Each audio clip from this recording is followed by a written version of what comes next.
အားလုံးပဲမင်္ဂလာပါဒီနေ့ကတော့ Plano ကနေပြီးတော့ဆောက်လုပ်တယ်ပေါ့နော် Town House လေးကိုပြပေးမှာဖြစ်ပါတယ်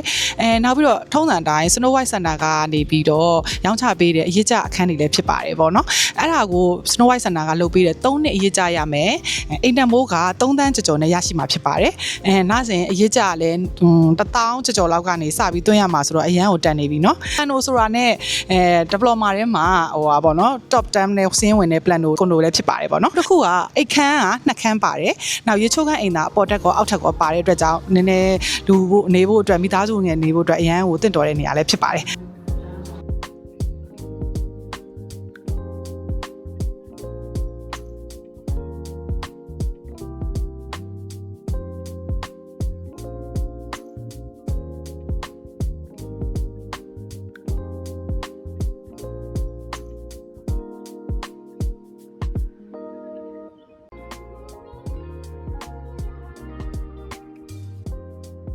Snow White Center ကအရေးကြရောင်းပေးမယ်ပေါ့နော် Town House လေးကတော့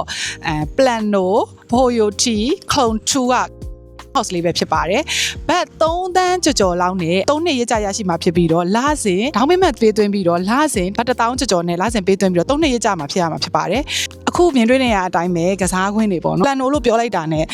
ကစားကွင်းတွေ basket ဝင်းတွေနောက်ပြီးတော့ clay ကစားကွင်းတွေညနေပန်းဖြစ်မဲ့နေရာတွေနဲ့ကြဲကြဲဝန်းဝန်းလေးတိစောက်ထားတယ်ပေါ့နော်အရေးကြလဲရမှာဆိုတော့အရန်နေတဲ့အတန်နေပြီး Snow White Center ကအမြဲတမ်းရောင်းချပေးနေတဲ့အတိုင်းပဲအရေးကြလေးနဲ့လိုချင်တယ်ဆိုလို့ရှိရင်လမ်းလာခဲ့တော့เนาะဒီနေရာက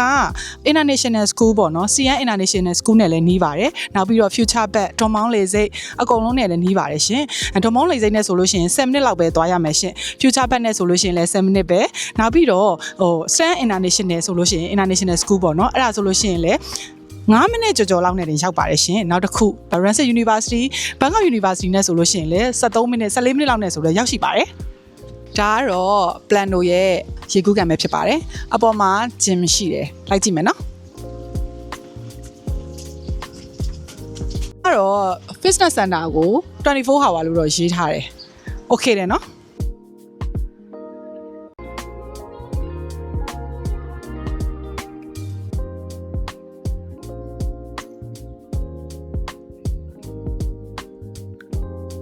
ဆိုတော့24 hour ဖွင့်တဲ့ Fitness Center ကိုတွေ့ရမှာဖြစ်ပါတယ်ချက်လောက်ကြည့်ကြည့်ရလိုက်အောင်နော်